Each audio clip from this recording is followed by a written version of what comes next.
Cryptocurrency, legit ba to? Paano ba ito nag-work? At parang suddenly lahat ng mga tao topic ito right now. Kung napapaisip ka kung paano ito nagiging pera, paano ito ginagamit, at the same time kung totoo ba talagang may mga tao bang kumikita ng malaki sa mundo na to. Sa video na to guys, simpleng paliwanag lang guys. Walang malalalim na terminologies, walang hype, walang clickbait. Andito sa video na to guys yung mga pinaka-basic na mga kailangan mo malaman para finally maintindihan mo na ang mundo ng crypto. Hi guys, ako nga pala si James Afante, also known as Kuya James or James 3.0. And sa video to guys, gusto kong gawing mas madali para sa inyong lahat and finally mas maintindihan ninyo kung paano ba talaga nag-work ang mundo ng crypto. Kaya kung first time mo marinig ang crypto, first time mo marinig ang Bitcoin, akong bahala sa'yo. By the end of this video, maintindihan mo na finally kung ano ba talaga ang crypto at kung gusto mo mas lumalim pa sa mundo na to guys, abangan mo yung mga susunod na mga videos natin. Okay, ano nga ba ang cryptocurrency? Ang cryptocurrency ay isa pong form of digital money or digital na pera or pera na nagagamit natin sa loob ng internet. Ito ay na-access natin gamit ang ating mga cellphone. Pero for sure, napapaisip ka, okay James, kung digital na money siya, di ba digital na money ang GCash? Yes, tama ka guys. Ang GCash po ay isa pong form of digital money kasi isipin mo, nagsisend ka ng pera through the internet and through your phone at the same time na hindi mo nahawakan. Pero meron po yung malaking difference na itatackle natin throughout this video para mas maintindihan ninyo kung bakit nga ba mas maganda talaga ang cryptocurrency compared sa GCash or online banking. Sa mundo ng GCash guys, meron tayong tinatawag na transaction limits or even sa ATM mo, meron tayong withdrawal limits or even sa Palawan Express guys, pag magsisend ka ng pera, meron lang pong maximum na pwedeng isend. Ito yung mga tinatawag nating form of centralization. Ibig sabihin, sinecentralize or in Tagalog, kinokontrol po nila kung paano natin ginagamit yung pera natin. For example na lang, bigyan kita ng isang scenario. What if meron kang 500,000 guys sa bangko mo and kailangan mo siyang gamitin right now? Ang tanong, kung gusto mo ba siyang withdrawin right now, let's say 10 o'clock ng gabi, mawi-withdraw mo ba siya? Ang sagot ay hindi po dahil meron po tayong tinatawag na withdrawal limit of let's say 20,000, 50,000, 100,000 or 200,000 depende kung gaano kalakas or gaano kalaki yung bank account mo sa mga bangko na meron po tayo. Sa mundo po ng cryptocurrency guys, hindi po nangyayari to. Walang mga bangko dito, walang mga middleman, walang nagko-control o wala po nagmamay-ari guys ng mga pera natin. So anytime na gusto natin gamitin yung pera natin, pwede po natin siya magamit any time of the day, kahit gabi, pwede po yung mangyari. Ito po yung tinatawag nating decentralization. Okay? Kung baga kanina centralization, ito naman ay decentralization. Ito po yung isa sa pinapromise ng mundo ng cryptocurrency na itatakil natin as the video goes by. Kung iniisip mo na bago lang ang cryptocurrency guys, well, nagkakamali ka. In fact guys, ang tagal na po nag-i-exist ng mundo ng crypto or even ang Bitcoin. Nagsimula ang Bitcoin dahil po sa global financial crisis na nangyari way back nung 2008. Grabe no, napakatagal na panahon na. Nung time na yun guys, ang daming mga tao yung nawalan ng tiwala guys sa mga bangko, sa government, or even sa buong sistema ng pera. Just for your information guys, alam mo ba na even yung mga existing banks natin right now guys, meron po silang tinatawag na maximum liability sa mga pera natin. For example, meron kang 10 million pesos sa bangko mo and yung bangko na dinepositohan mo ng 10 million pesos ay nagsara kinabukasan. Alam mo ba na hindi mo makukuha yung 10 million pesos mo? Ang makukuha mo lang ay maximum of 500,000 pesos to 1 million pesos dahil yun lang po yung maximum liability nila o yun lang po yung insurance na meron sila sa pera na dinedeposit natin. Pero ano nga ba talaga yung totoong dahilan ng financial crisis way back noong 2008? Alam nyo ba na ang pera na nilalagay natin sa bangko ay ginagamit din nila? Pinapautang nila ito sa mga ibang tao. Ito yung mga car loans, yung mga house loan, yung mga business loan. Okay lang naman to guys eh. Normal lang naman talaga to na ginagamit ng talaga ng bangko. Pero nung way back 2008, nagkaroon ito ng malaking problema. Noong 2008, naging sobrang aggressive yung mga bangko sa pagpapautang sa mga tao. Kahit hindi afford ng isang tao talaga mag-loan guys, pinipilit talaga nila mangutang, iniengganyo talaga nila mangutang na malaking mahalaga. Bakit? Kasi guys, technically, ang bangko po ay kumikita lang po pag nagpapautang sila dahil meron po itong interest. So the more na mas maraming utang na napapautang ang bangko, the more na mas marami po silang pwedeng kitain. To cut na long story short guys, naging greedy yung mga bangko that time. Imagine mo na ito guys kung gaano kadali mangutang dati way back noong 2008 or way back 2006 or 2007. Papunta ka sa isang appliances store, let's say wala ka talagang capacity guys bumili ng isang bagay. Kahit sino or majority of the people pwedeng mangutang at makakuha ng installment plan pag bibili sila ng mga TV, mga ref, mga aircon or kung ano-ano pa. Ganun yung nangyari way back 2008. Ang daming mga tao yung mga pinautang at the end of the day, hindi pala nila kaya magbayad. At dahil sabay-sabay silang hindi nakapagbayad, dun yung time na bigla na po bumagsak yung sistema ng mga bangko. Another bigger problem guys, way back noong 2008 global financial crisis, mas pinili ng mga government guys na isave yung mga bangko. At ito yung matindi. Ang ginamit nilang pera ay taxpayers money. So, isipin mo yung mga ordinaryong tao na naghihirap or nag-struggle, sila pa yung mga mas nawalan ng mga bahay, nawalan ng mga ipon, sila pa mismo yung nagbabayad para sa mga kasalanan ng bangko. So, isipin mo to, no? Ikaw yung nag-ipon sa bangko, pero sila yung nagwaldas ng pera mo sa maling paraan, maling pautang, bumagsak yung sistema dahil sa kanila, pero at the end of the day, no, ikaw pa rin nagbabayad para ma-save sila. Pera mo na yung ginamit nila para ipautang, para kumita sila ng interest tapos nag-collapse yun, para i-save sila, pera mo ulit yung gagamitin.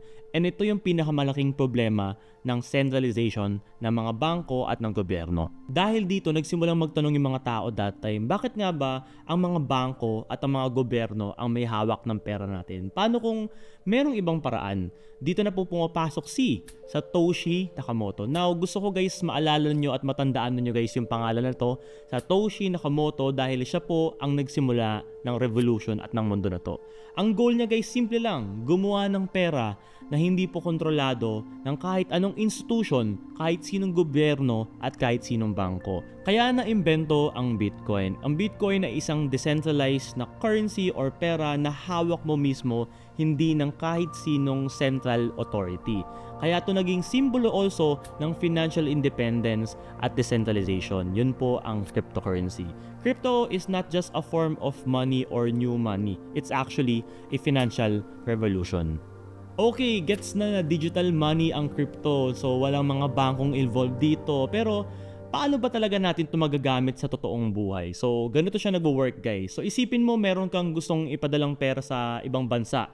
So ngayon actually guys, meron namang mga bank transfer o meron namang like for example mga Western Union para makapagpadala ka. So ito rin yung mga commonly na ginagamit po ng mga OFW. Pero ang problema, meron po itong mga limitation. For example, meron silang tinatawag na banking hours or holding period. So pag nag-send ka ng pera, let's say through PayPal, let's say Friday ka nag-send, Monday pa yung mag-reflect. So yun yung tinatawag nating holding period. Let's say naman for example, magsisend ka ng pera sa kamag-anak mo sa probinsya or sa ibang bansa, gagamit ka ng Western Union or Palawan Express.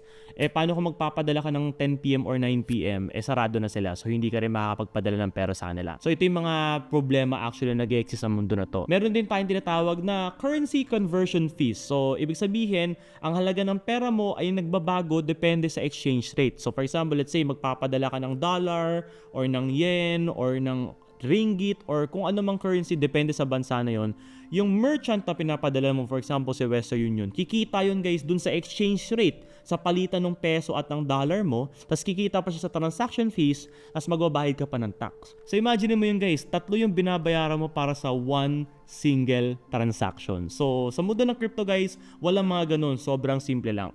Number 3, hindi accessible sa lahat. So always remember, and I personally understand na hindi po lahat ng tao ay may bangko. Hindi po lahat ng tao ay may access sa mga ganitong mga bagay. Lalo na sa mga developing countries katulad po ng Pilipinas. Pero sa mundo ng crypto, walang oras dito guys, walang banking hours. 24/7 pwede ka magpalit, pwede ka mag-send, pwede ka makatanggap ng pera anywhere in the world as long as meron kang internet. Hindi mo na rin kailangan ng bank account dito. Hindi mo kailangan na 18 years old ka, hindi mo kailangan na 21 years old ka. Any age, anytime you want, pwede mong gamitin to. Kahit sino, basta may internet, basta may cellphone, may computer, pwede gumamit. Number 3 guys, mas mababa po yung mga transaction fees dito in general. In fact, actually, pag magsisend ka dito, let's say, ng even 1 million pesos or 1 billion pesos, 50 pesos lang yung fee. So, any amount guys, single transaction fee lang siya. So, ganoon siya kamura. Ito rin yung dahilan kung bakit ang daming mga tao, once na naintindihan nila guys yung mundo ng cryptocurrency, ay ginagamit na talaga nila to. Kasi, in general guys, nakakatulong po talaga to sa business, sa buhay, or sa trabaho. Pero hindi lang to tungkol sa pagbabayad actually guys Marami din namang mga gamit ang crypto and I'm sure nagtatanong ka na sa isip mo, bakit yung mga kaibigan ko kumikita dito, nagtitrade or whatsoever. So ito na guys, itatakil na natin yan isa-isa. So number 1, you can treat cryptocurrency as an investment, okay? Or tinatawag nating store of value. Para po itong digital gold, okay? So maraming bumibili ng crypto para itago at palaguin yung pera nila. Instead na ilagay sa mga bangko, sa savings account nila, ginagamit nila ang crypto bilang isang long-term investment. So for example guys, gold. Actually guys, sa buong mundo kilala ang gold bilang isang store of value or investment. So every now and then, even mga parents natin, alam nila na pag bumibili sila ng gold, over time guys, nagmamature at tumataas yung value niyan. So bakit? Ang gold ay meron po siyang tinatawag na finite supply. Pag sinabing finite, ito po yung kabaliktaran ng infinite. Okay? Pag sinabing infinite, unlimited yan guys, wala po yung hangganan. Pag sinabing finite, meron po siyang limitasyon at meron lang po siyang hangganan. Kaya po tumataas yung value niya. Dahil every time and now and then guys, mas maraming tao ang nagkakagusto sa gold. Therefore, tumataas yung demand niya, pero yung supply niya hindi siya tumataas. Kaya po tumataas yung presyo ng gold over time. And as of speaking right now, 1 gram of gold is equals to 4,500 pesos. So paano naman natin ito maihalin tulad guys sa Bitcoin? Ang Bitcoin po ay meron po siyang tinatawag na 21 million maximum supply. Ibig sabihin, meron lang pong 21 million na nag-e-exist. Hindi na po siya madadagdagan. Yan po yung tinatawag natin ulit na finite supply, which is kabaliktaran ng infinite supply. Okay, ibig sabihin may limitasyon at may hangganan lang po siya. And every now and then, every hour, every second, every day, while you watching this video, mayroong mga tao na nadadagdag at naniniwala at gumagamit. Parami ng parami po ang gumagamit ng mundo ng crypto. And imagine mo lang, what if 8 billion people in the world naniwala sa mundo na to at naintindihan nila guys kung gaano ba talaga kaganda ang mundo ng crypto. I'm sure na yung 21 million Bitcoin guys, magiging super short to. Magkakaroon to ng shortage and dun po tataas yung value niya. Dahil tumataas ulit yung demand, pero yung supply hindi siya tumataas. So kung di mo pa rin naintindihan guys, sige, pag-usapan natin pinaka best example guys, Rolex, mga watches ng Rolex. Ang Rolex ay hindi lang siya basta relo. Ito ay isang investment piece, okay? Dahil hindi ito minamass produce katulad ng mga Casio, ng mga Seiko, and whatnot. May mga Rolex na nabibili noon sa halagang 300,000 pesos but right now nasa 1 million pesos na yung mga value. Bakit? Kasi guys, maliit lang yung supply neto and tumataas yung demand nito over time. Especially sa Pilipinas right now, ang daming nagkakagusto sa Rolex. Everyday, pang regalo, reward sa sarili, and whatnot. Pero at the end of the day, sabi ko nga sa inyo, pag onti ang supply, mataas ang demand, tumataas yung presyo ng specific item na yun. Just imagine, di ba? Relo lang, nagkaka-worth na ng 1 million or 2 million or even 10, 20 million pesos. Ganun din actually sa Bitcoin and even sa mga ibang cryptocurrencies guys. Minsan, mababa yung mga presyo, pero habang dumadami ang gustong bumili at gustong gumamit guys sa mundo nito, hindi tumataas yung supply. Again, finite supply to. Habang tumataas yung demand, tumataas yung presyo. Kaya actually maraming mga tao ang kumikita sa crypto guys kasi eventually guys, time will come na even nga actually bansa right now like Donald Trump, Elon Musk guys is believer na po ng crypto. So just imagine 5 to 10 years from now guys, again, finite supply, hindi dumadami yung supply ng mundo na to, pero like even mga bansa, mga companies right now like BlackRock or whatnot guys, bumibili na po ng crypto. Next we have is decentralized finance or what we call DeFi. So dito guys sa DeFi, pwede kang magpautang or pwede kang umutang or pwede kang kumita ng interest at mag-invest nang hindi ka dumadaan sa mga bangko. Imagine mo na lang parang meron kang digital bank pero ikaw yung may control sa bangko mo. Anytime na nag-invest ka, pwede mo i-pull out yung pera mo anytime you want. At ang kinagandahan dito guys sa mundo ng decentralized finance or DeFi, you can actually even earn 100% a year ng pera mo. So imagine mo meron kang 1 million pesos na in-invest dito, pwede kang kumita ng 1 million pesos na passive na wala kang ginagawa sa mundo na to. That's why ang daming mga tao na dito na lang po nila nilalagay yung mga pera nila instead sa mga bangko. Pero again, medyo mas malalim tong DeFi na to, so may mga separate videos tayo na gagawin for this, so abangan nyo yun, mag-subscribe ka na. Gaming and NFTs guys, so pwede kang kumita ng mga play to earn gamit ng crypto. So ito yung pinaka best example way back nung pandemic, Axie Infinity, kaso lang nagkaroon lang talaga sila ng problema. So even mga NFTs, ito yung mga NFTs, ito yung mga digital assets na may mga tunay na halaga. So para itong mga painting na nagkakahalaga ng milyon, pero painting to in the digital world. So again, itatakil din natin to sa mga next videos natin. Next, we have international payments and remittances. Actually, ito yung pinaka favorite ko kasi alam ko napakaraming mga tao ang matutulungan nito, especially guys yung mga OFW natin galing sa Pilipinas. So ginagamit na actually ito ng mga ibang OFW para magpadala ng pera guys sa mga mahal nila sa buhay pabalik sa Pilipinas nang walang mataas na fees at walang mga tax. Or kung nagtatrabaho ka as a freelancer actually, tas ang client mo is nasa ibang bansa ka, for example VA ka, another perfect way din also ito to get your salary. Okay, so right now guys, finally naiintindihan mo na ang Bitcoin na isa pong form of digital money. Pero paano natin malalaman na safe at secure yung mga pera natin sa mundo na to? Dito na po pumapasok yung tinatawag nating blockchain. Now, I'm sure kung nag-research ka na about crypto, nabasa mo na to somewhere and probably nalilito ka, nako-confuse ka kung ano to. And even yung mga tao na nag-crypto na talaga, I'm sure marami pa rin mga tao hindi nakakaintindi kung ano ba talaga at para saan ng blockchain. So, ganito lang yun guys kasimple. So, imagine mo, let's say meron tayong GCash. Let's say nagsisend ka lang pera sa kaibigan mo o may binabayaran ka. Di ba sometimes parang nafe-feel mo na parang ang bilis at ang dali mag-send ng pera. Pero tanungin kita, sa tingin mo ba magic lang ba nangyayari yung mga bagay na yun? O merong computer, o merong server, o merong someone na nagpa-process ng mga bagay na yun para sa'yo? Yes, tama ang sagot mo guys. Hindi po ito magic. Meron pong bagay o merong server o merong someone na nagpa-process ng transaction para sa'yo. Ito yung tinatawag nating blockchain sa mundo ng crypto. Sa kanya po dumadaan lahat ng mga transaction, siya ang nagva-validate, siya ang nagme-make sure na safe at secure lahat ng mga transaction na ginagawa natin sa mundo na to. So itatakil natin to into more details sa mga susunod na videos natin, kaya subscribe na. Pero teka, Kuya James, kung ganito pala kaganda at kadali lang yung mundo ng crypto, bakit may mga taong nalulugi ng malaki dito? So, hindi actually porket tumataas yung crypto palagi, ibig sabihin nito lagi na itong tataas. So, ito yung mga dahilan. Bibigyan na kita ng mga reason at mga bullet point na dapat mo tandaan para hindi ka malugi sa mundo ng crypto. Number 1, may mga tao dito guys, yung mga nalulugi talaga ng malaki. Sila kasi yung mga tao na bumibili sa masyadong mataas na presyo. So, ito yung tinatawag natin in English,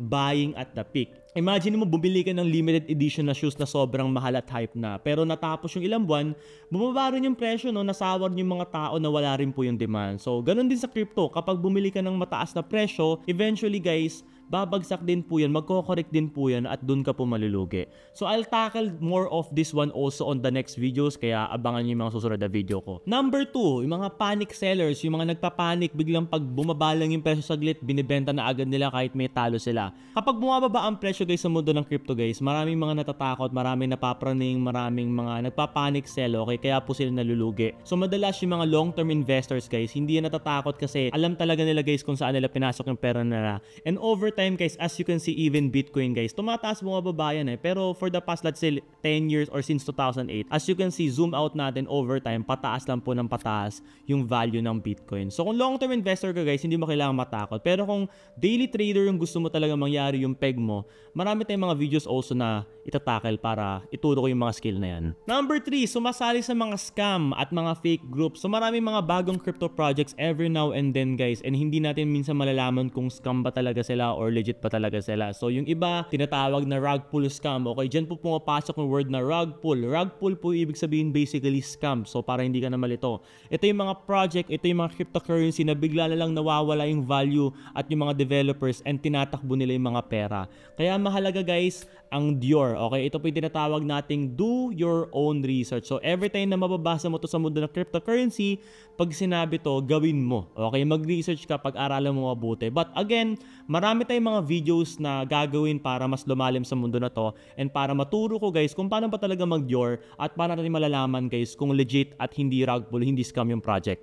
Number 4, hindi talaga nila fully naiintindihan kung paano nag-work ang cryptocurrency market. So, ang cryptocurrency, ang crypto in general is volatile po yan. Ibig sabihin, pag volatile, hindi po yan stable. Wala po nag-i-exist na stable sa mundo na to. Ibig sabihin, mabilis po magbago ang presyo every second, every hour, and every day. Kung pumasok ka ng wala kang tamang kaalaman o hindi mo naiintindihan yung pinasok mo, pwede ka talagang malugi nang hindi mo alam kung bakit. So, kaya tandaan, ang crypto guys, hindi po siya magic or easy money. Pwede kang kumita, pwede ka rin malugi guys kung hindi mo alam ang ginagawa mo. Pero huwag ka magalala, nandito ako guys para gabayan at samahan ka. Hindi mo kailangan dumaan sa mga trial and error na pinagdaanan ko in the past. Kaya ako ginawa itong mga channels na to guys, dinededicate ko to for free para maturuan at finally maintindihan mo kung paano ba talaga mag-invest sa mundo ng crypto. Final advice, always remember guys na wala pong biglaan sa mundo ng crypto. Dapat pag-aralan mo muna bago pumasok. Parang negosyo lang. Never ever enter a business na hindi mo naintindihan. Same goes with crypto.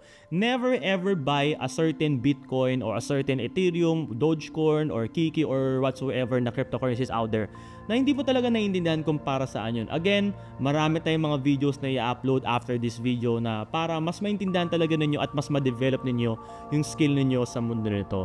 So sasabayan ko kayo sa journey nito, i-guide ko kayo para hindi kayo maligaw sa mundo ng crypto. On our next video guys, pag-uusapan natin na mas malalim yung mga nabanggit natin katulad ng mga ibang coins, yung mga ibang cryptocurrencies, ano ba yung blockchain, saan ba nanggagaling yung mga yon, ano yung NFTs, ano yung mga DeFi and whatnot. Kung may mga questions kayo guys, kung kailangan niyo ng tulong guys, pwede kayong sumali kayo sa loob ng community natin for free, libre lang po yan. You can check the description guys, link dyan sa baba guys. Meron tayong 24/7 na mga moderators and community members guys na willing tumulong sa'yo every time guys na kailangan mo ng tulong. And even yung mga pinaka basic questions mo guys, huwag kayong mahiya magtanong guys sa loob ng community natin on Telegram and Discord. So don't forget to follow me here, subscribe here on our YouTube channel para updated ka sa mga susunod na mga crypto tutorials and crypto contents natin. Like this video, don't forget sumali sa mga community natin. Again, I'm James Afante, also known as Kuya James or James 3.0. My goal guys at the end of the day is makatulong sa mga bawat Pilipino kasi I totally believe na ang cryptocurrency, ang Bitcoin in general guys, marami itong mababagong buhay as long as pag-aralan nila mabuti. So, yun, ginagawa ko tong video na to para matulungan kayo ng libre. So, again, if you like this video, don't forget to subscribe, like, share, follow us in, like kung saan social media man, lalagay ko nandyan sa baba. Make sure to join our community. And kita-kits po tayo sa mga susunod na video. See you there. God bless. Bye.